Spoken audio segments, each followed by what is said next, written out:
eventually, but it's... Yeah, so it's the time that it takes for the concentration of a reaction to fall to half of its original value. So here we're just taking half to powers. Now here, calculation of half-life actually depends on the reaction order, which you can figure out from your integrated rate law if you can't remember it. So a zero order half-life, your integrated rate law is A at T equals negative KT plus concentration of A0.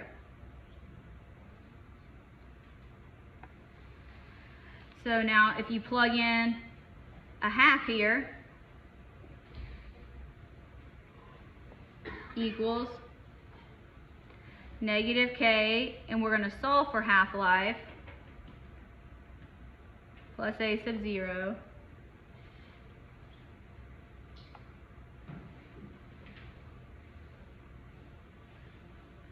So now I'm going to bring A sub 0 over, so that's negative A sub 0 over 2.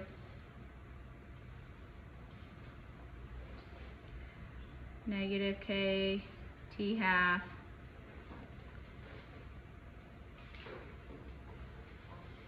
and now I'm going to bring over negative K, so that's going to cross out the negatives, so half-life becomes A0 over 2K equals half-life.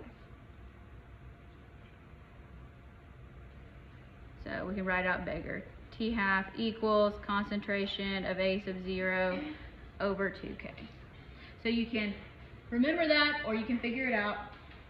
Either way, it's okay. Now, what does this equation tell us? That's what we care about. The equation tells us that the half-life depends on the initial concentration and that it is directly proportional. And then what's going to happen to half-life if we increase the concentration? Half-life would go up, right? Or half-life would go down if we decrease the concentration. So either way.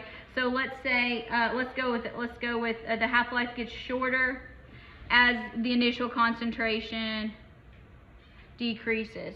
So take home point here, for a zero order reaction, the half-life changes as the concentration changes. So over the course of the reaction, as the reaction is progressing, the half-life is actually changing. The half-life is not constant throughout the reaction. As we're running out of reactant, the half-life is getting shorter and shorter and shorter. So more of it reacts, so shorter half-life is Yeah. less of it. Yeah. So like if we were to take, like if we said our A0 was like 3/4 of the way through the reaction, Right. the half-life would be shorter. All right. First order half-life. This is what most of you are already familiar with that you've done as far as like for radioactivity. So let's figure it out. We know that I'm going to use this one. I'm going to use the ln of A over A0. This is A at the top here. A sub 0 equals negative KT. That's just bringing it over with the log. This will be given to you, don't worry. Don't have to remember it. What's in the numerator? The numerator is concentration of A, like A final or A wherever you are, A sub T. Just concentration. Yeah, A0 is in the bottom.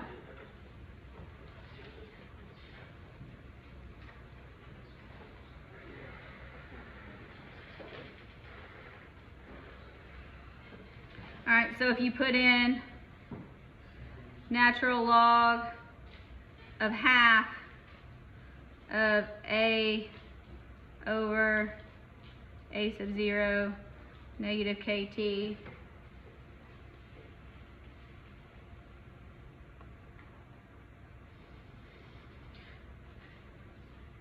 since this is a ratio now, you get natural log of a half equals negative k times the half-life.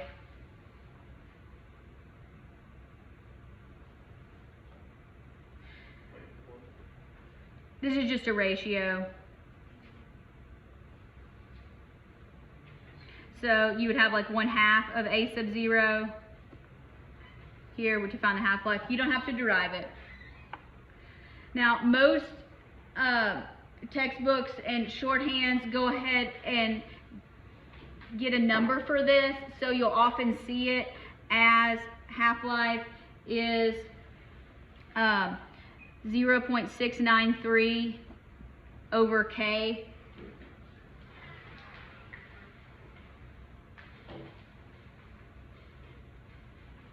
Because the natural log of a half should be negative, and then when you divide by negative k, the negative should go away.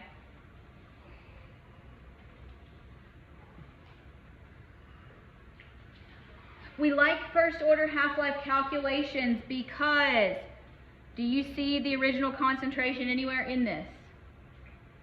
No, so that's good.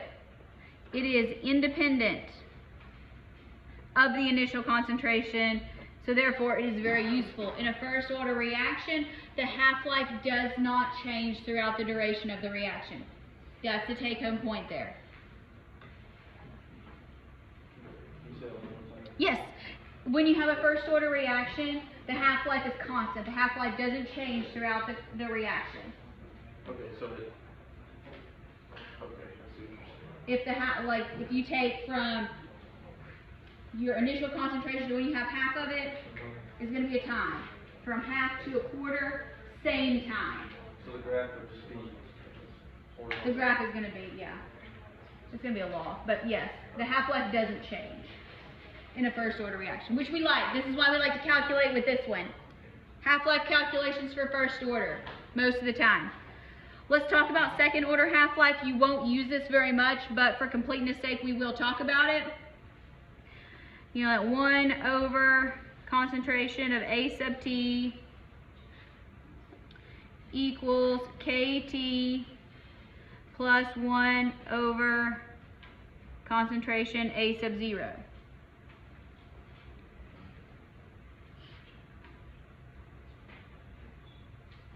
So to find the half-life, we instead of 1 over AT, we're going to say 1 over half of A sub 0, KT plus 1 over A sub 0.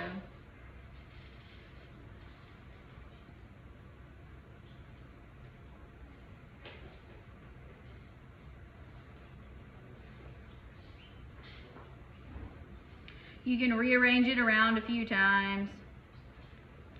What you're ultimately going to end up with, I'm not going to make you derive it, don't worry, is 1 over K concentration of A sub 0.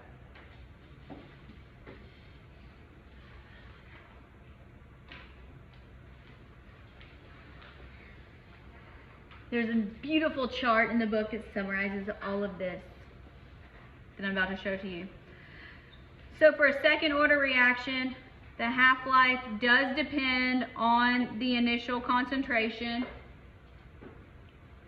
In this case, initial concentration is in the bottom, so it is inversely proportional. So what happens if you lower the concentration? So as concentration decreases, what happens to half-life? It increases, yes. So when you have a second order reaction, as it progresses, it's going to take longer to progress. The half-life gets longer.